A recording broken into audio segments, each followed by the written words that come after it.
ছাত্রী আজকে আমরা আলোচনা করব দ্বাদশ শ্রেণীর। অনেকেই ভাবছো দর্শন, কিন্তু দর্শন নয়। আজকে একটি নতুন বিষয় আলোচনা করব, সেটি হচ্ছে রাষ্ট্রবিজ্ঞান।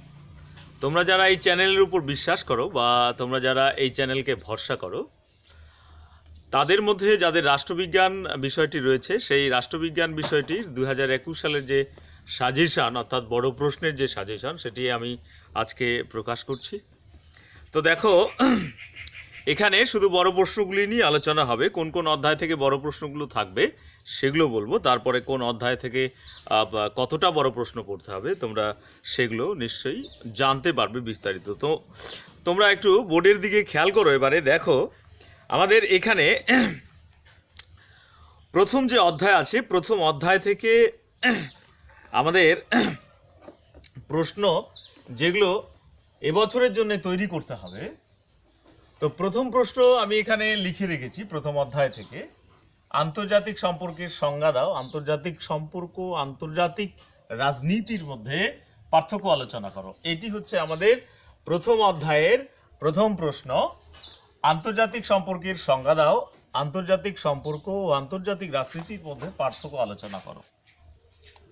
অথবা বিশ্বায়নের সংজ্ঞা দাও, বিশ্বায়নের প্রকৃতি আলোচনা করো।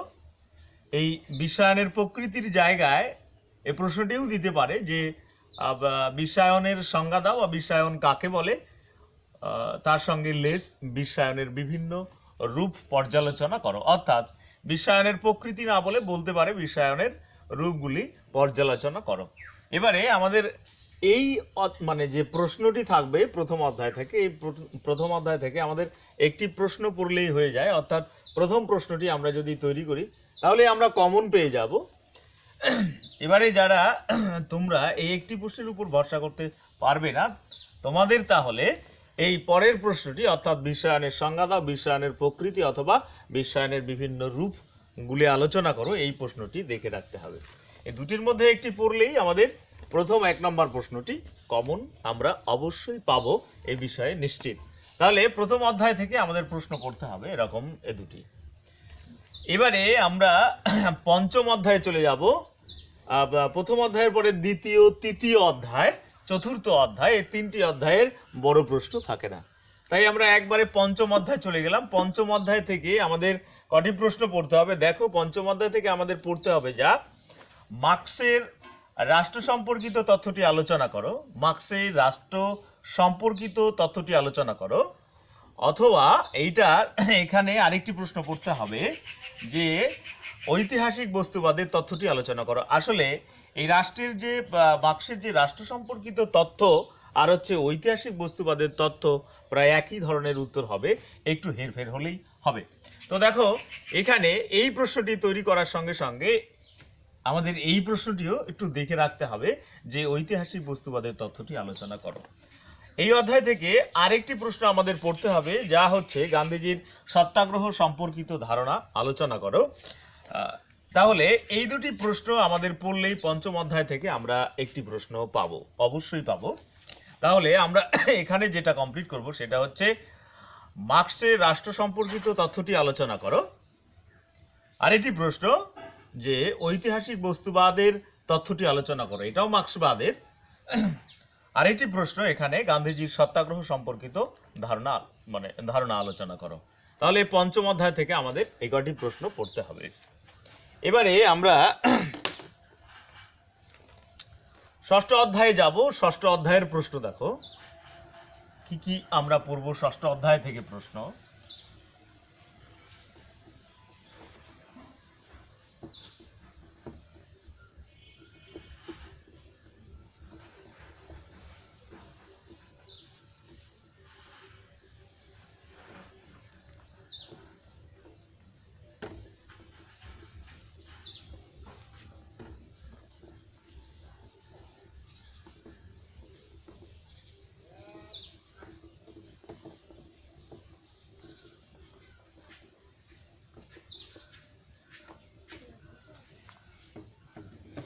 এবারে আমরা ষষ্ঠ অধ্যায়ের প্রশ্ন পড়ব। ষষ্ঠ অধ্যায়ের প্রশ্ন আমাদের প্রথম প্রশ্ন পড়তে হবে যে, এক কক্ষ বিশিষ্ট আইনসভার পক্ষে বিপক্ষে যুক্তি।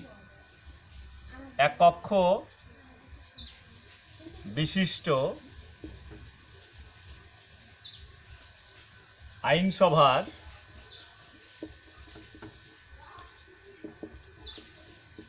পক্ষে ও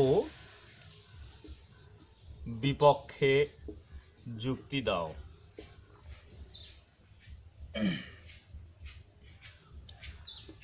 2 নম্বর প্রশ্ন পড়তে হবে ক্ষমতা স্বতন্ত্রীকরণ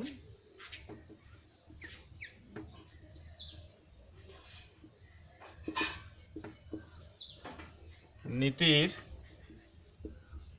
পক্ষে ও বিপক্ষে যুক্তি দাও।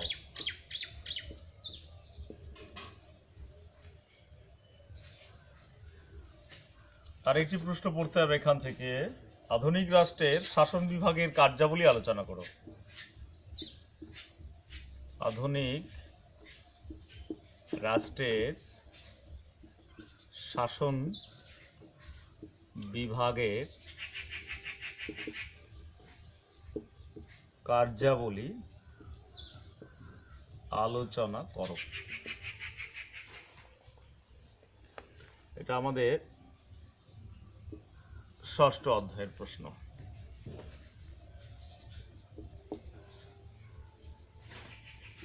আরেকটি প্রশ্ন এখান থেকে পড়তে হবে বিচার বিভাগীয় সমীক্ষা কি? বিচার বিভাগীয় সমীক্ষা কি? কিভাবে বিচার বিভাগের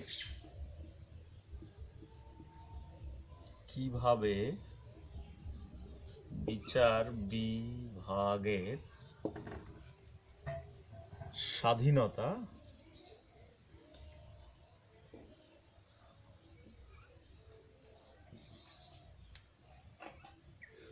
রক্ষা করা যায়। তাহলে এই 6ষ্ঠ অধ্যায় থেকে আমাদের এই 4টি প্রশ্ন তৈরি করতে হবে। একক বিশিষ্ট আইনসভার পক্ষে বিপক্ষে যুক্তি, ক্ষমতা স্বতন্ত্রীকরণ নীতির পক্ষে বিপক্ষে যুক্তি, আধুনিক রাষ্ট্রের শাসন বিভাগের কার্যাবলী, আর একটা হচ্ছে বিচার বিভাগীয় সমীক্ষা কি? কিভাবে বিচার বিভাগীয় স্বাধীনতা রক্ষা করা যায়। এবারে 6ষ্ঠ অধ্যায়ের প্রশ্ন গেল, এবারে আমরা 7ম অধ্যায়ের প্রশ্ন যাব। 7ম অধ্যায় থেকে আমাদের কি কি পড়তে হবে দেখো, এখানে দুটি প্রশ্নের মধ্যে একটি প্রশ্ন অবশ্যই আমরা পাবো এখানে। এটা হচ্ছে ভারতের প্রধানমন্ত্রী অথবা রাজ্যপালের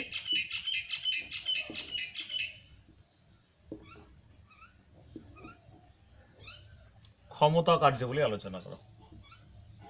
ক্ষমতা ও কার্যাবলী আলোচনা করো। তাহলে দেখো এখানে প্রশ্ন কিন্তু দুটি প্রশ্ন 7ম অধ্যায় থেকে। ভারতের প্রধানমন্ত্রী অথবা রাজ্যপাল, এই প্রধানমন্ত্রীর ক্ষমতা কার্যাবলী অথবা রাজ্যপালের ক্ষমতা কার্যাবলী আমাদের কমপ্লিট করতে হবে। অর্থাৎ এই দুটির মধ্যে আমরা অবশ্যই একটি কমন পাবো। এবারে আমরা 8ম অধ্যায়ে যাব। 8ম অধ্যায়ের কি কি প্রশ্ন আমাদের পড়তে হবে তো দেখো,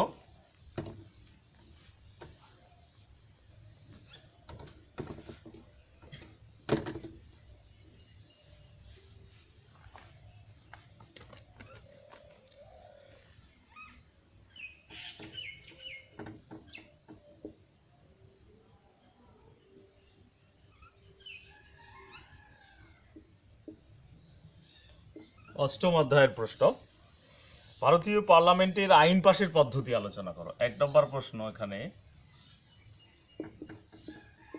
ভারতীয় পার্লামেন্টের আইন পাশের পদ্ধতি আলোচনা করো। 2 নম্বর প্রশ্ন ভারতীয় পার্লামেন্টের উভয় কক্ষের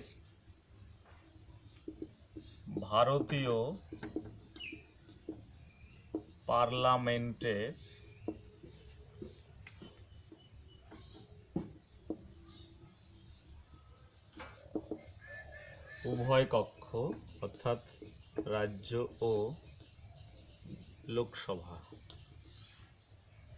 সম্পর্কে আলোচনা করো। উভয় কক্ষের সম্পর্ক আলোচনা করো। আরেকটি প্রশ্ন এখান থেকে পড়তে হবে, পশ্চিমবঙ্গের বিধানসভার অধ্যক্ষের ভূমিকা আলোচনা করো। পশ্চিমবঙ্গের বিধানসভার অধ্যক্ষের ভূমিকা আলোচনা করো।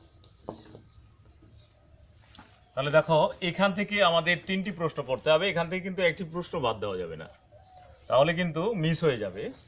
অষ্টম অধ্যায় থেকে আমাদের প্রশ্ন পড়তে হবে তিনটা, ভারতীয় পার্লামেন্টের আইন পাশের পদ্ধতি।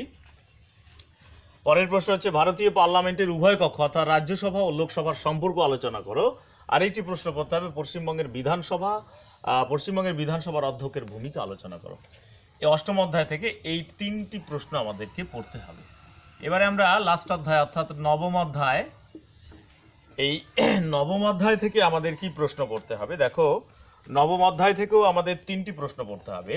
নবম অধ্যায় থেকে আমাদের প্রথম প্রশ্ন পড়তে হচ্ছে ভারতের বিচার ব্যবস্থার বৈশিষ্ট্য আলোচনা করো। ভারতের বিচার ব্যবস্থার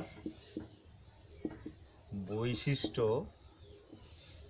আলোচনা করো, এটা হচ্ছে প্রথম প্রশ্ন। 2 নম্বর প্রশ্ন হচ্ছে ভারতের হাইকোর্টের গঠন কার্যাবলী আলোচনা করো। ভারতের হাইকোর্টের গঠন ও কার্যাবলী আলোচনা করো। আরেকটি প্রশ্ন পড়তে হবে, এটা হচ্ছে লোক আদালতের গঠন ও কার্যাবলী। লোক আদালতের গঠন ও কার্যাবলী আলোচনা করো। এই হচ্ছে তিনটি প্রশ্ন, এখান থেকেও একটি প্রশ্ন বাদ দেওয়া যাবে না, তাহলে কিন্তু মিস হয়ে যাবে। তো দেখো নবম অধ্যায় থেকে আমাদের পড়তে হবে যা, সেটা হচ্ছে যে 1 নম্বর প্রশ্ন ভারতের বিচার ব্যবস্থার বৈশিষ্ট্য আলোচনা করো। 2 নম্বর প্রশ্ন হচ্ছে ভারতের হাইকোর্টের গঠন ও কার্যাবলী আলোচনা করো। 3 নম্বর প্রশ্ন হচ্ছে লোক আদালতের গঠন ও কার্যাবলী আলোচনা করো। এবারে এই চ্যাপ্টারগুলো থেকে আমাদের বড় প্রশ্ন হবে, তোমরা এভাবে সেইভাবেই এই প্রশ্নগুলো তোমরা তৈরি করবে। তো আমি আরেকবার গোটা সাজেশনটাকে রিপিট করে দেই। তো প্রথম অধ্যায় থেকে আমাদের প্রথম প্রশ্নটি যেটা আছে, আন্তর্জাতিক সম্পর্কের সংজ্ঞা দাও। আন্তর্জাতিক সম্পর্ক, আন্তর্জাতিক রাজনীতির মধ্যে যে পার্থক্য সেটা পড়লেই আমাদের হয়ে যাবে। কিন্তু যারা এই প্রশ্নটি যাদের কঠিন মনে হবে তাদের ক্ষেত্রে পরের যে প্রশ্নটি রেখেছি সেটা হচ্ছে বিশ্বায়নের সংজ্ঞা এবং বিশ্বায়নের প্রকৃতি বা বিশ্বায়নের যে রূপ, এটা পড়লেই হবে। অর্থাৎ কেউ যদি বিশ্বায়ন পড়ে তাহলে আর ওটা পড়তে হবে না, আর যদি আন্তর্জাতিক সম্পর্ক কাকে বলে ওইটা যদি পড়ে তাহলে আর এটা পড়তে হবে না। যে কোনো একটা পড়লেই তোমরা একটি প্রশ্ন অবশ্যই কমন পেয়ে যাবে। পরের প্রশ্ন হচ্ছে যে গান্ধী সম্পর্কিত সত্যাগ্রহ ধারণাটি আলোচনা করো, এই প্রশ্নটি। আর একটি প্রশ্ন দেওয়া হয়েছে যে মার্ক্সের রাষ্ট্র সম্পর্কিত তথ্য আলোচনা করো, অথবা ওইটার সঙ্গে আরেকটি প্রশ্ন বলে দেওয়া হয়েছে। এখান থেকে কিন্তু এই অধ্যায়ের থেকে কিন্তু কোনো অথবা প্রশ্ন থাকে না, এটি 2 নম্বর প্রশ্নের মধ্যে থাকবে। এখান থেকে কিন্তু কোনো অথবার প্রশ্ন থাকে না। আসলে এই প্রশ্নগুলোর অথবা থাকে 3 অথবা করে দেয়, 4 অথবা করে, অথবা 5 নম্বর প্রশ্নে অথবা করে দেয়, ঠিক আছে? যার ফলে যে প্রশ্নগুলো দেওয়া হলো তোমরা কিন্তু এই প্রশ্নগুলোর থেকে আবার মহাকমন নিয়ে পড়বে না। অর্থাৎ যে প্রশ্নগুলি দেওয়া হলো সেই প্রশ্নগুলি তোমরা যেভাবে বলা হলো সেইভাবেই কিন্তু তৈরি করবে, না হলে কিন্তু একটি প্রশ্ন মিস হওয়ার সম্ভাবনা রয়েছে। আর যদি তোমরা এই সাজেশন ভিত্তিক পড়াশোনা করো তাহলে তোমরা প্রতিটি প্রশ্ন এখান থেকে কমন পেয়ে যাবে আশা করি। তো আজকে আমরা রাষ্ট্রবিজ্ঞানের আলোচনা এখানেই শেষ করলাম, কেমন?